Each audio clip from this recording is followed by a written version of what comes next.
How y'all doing tonight? Tonight I'm going to get started on Easter ham. I've got a big old 21-pound city ham by Smithfield. It's it's not pre-cooked. It's ready to be cooked.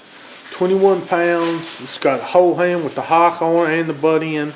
Show it to you in just a minute. We're going to get it ready here tonight. Got to kind of be quiet because everybody's asleep.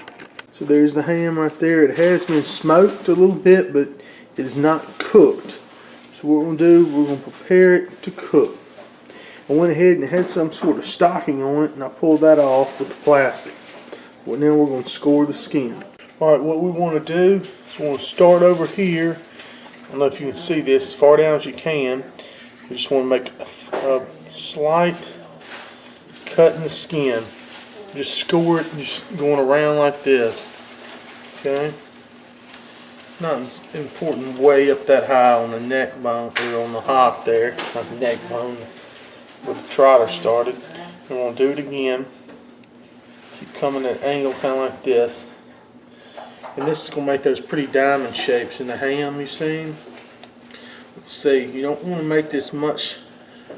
You just want to get that first top layer in this. So we'll keep doing this about, I'd say, 1.5 inches apart.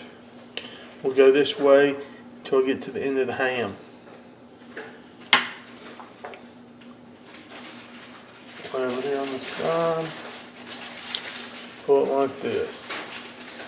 It's going to make that real pretty crosshatch pattern in the ham. And once you go that way, you're going to come back around and cross over, going this way to the other side. I don't know if you can see that stroke there. See how it's going just like this? You just cross, but where you cut, make those diamond shapes. On that side, I'm going to flip it over and do the other side just the same. Do one way.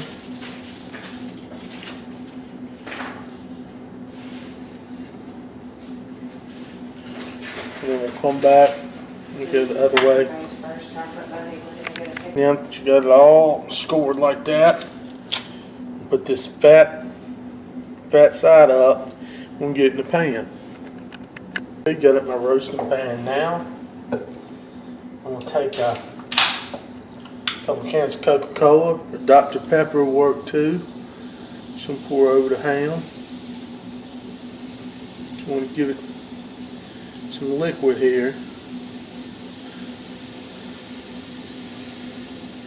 Let's see. Probably one more here. And on the other side. This is a really big ham. Like I said, it's a 21-pounder.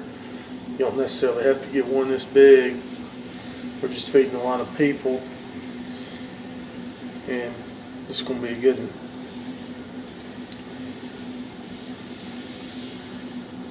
Sorry if you can't hear me. Like I said, everybody's sleeping here. So I've got the Coca-Cola poured in. I'll insert a temperature probe up here in the thickest part of the ham. At least what I think is the thickest part. Being careful not to hit that bone. Okay. Go through there. Get that down there. We'll take a heavy piece of foil.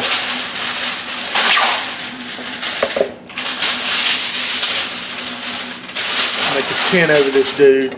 Now I got this full tin over it. I'm going to pop in the oven at 250 degrees. Let that joker slow cook for at least 4 or 5 hours. Okay, so in this stage of the cooking, I'm shooting for 130 degrees, and then we're going to move to stage 2 of the cooking. And by the way, you can see it's 11 o'clock.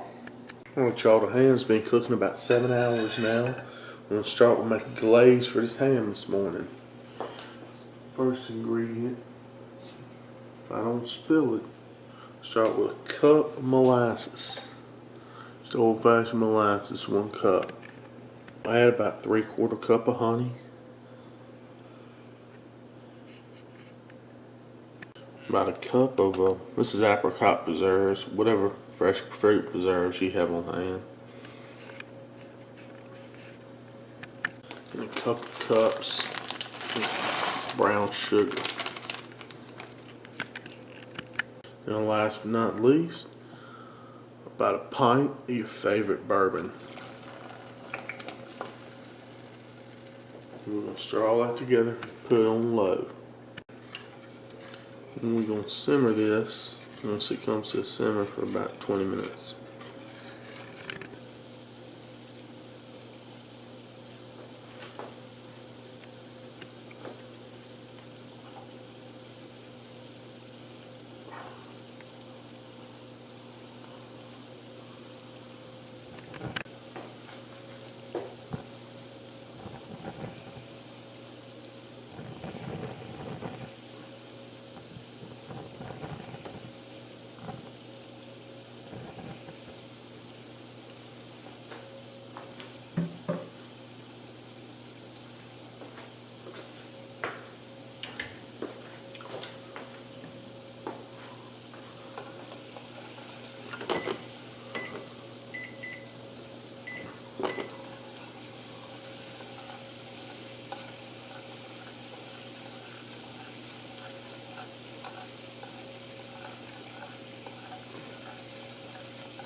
Okay, now while that sauce finishes reducing, let's take a look and see what this ham's looking like.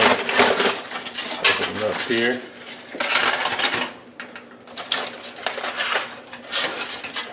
Oh wow, isn't that beautiful looking? Gorgeous looking ham. What I kind of do here is remove some of this rind.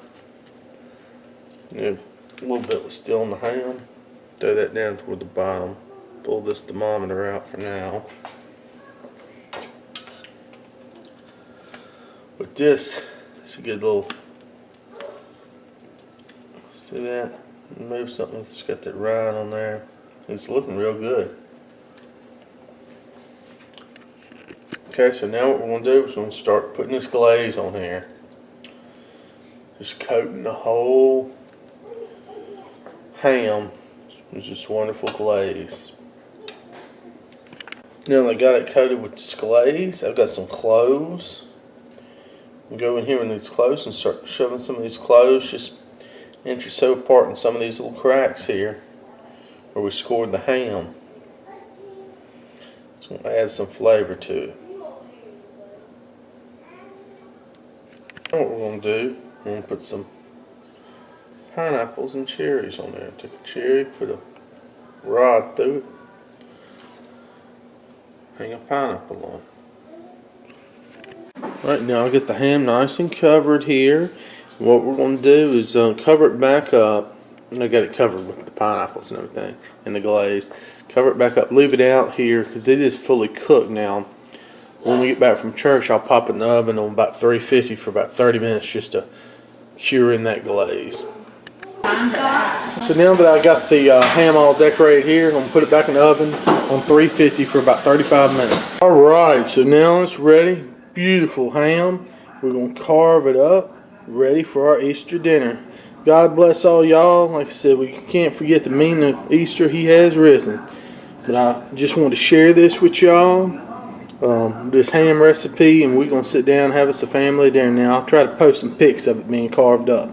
Thank y'all. So now see, we cut a notch there right by the, I guess, the hop, and he's just cutting slices on down. You can cut them as thick or as thin as you want to. That's a thick slice, but a lot of people like a thin slice or a thick, either one. That's the way you got to do it, or else you're going to run into some bones. Good looking ham.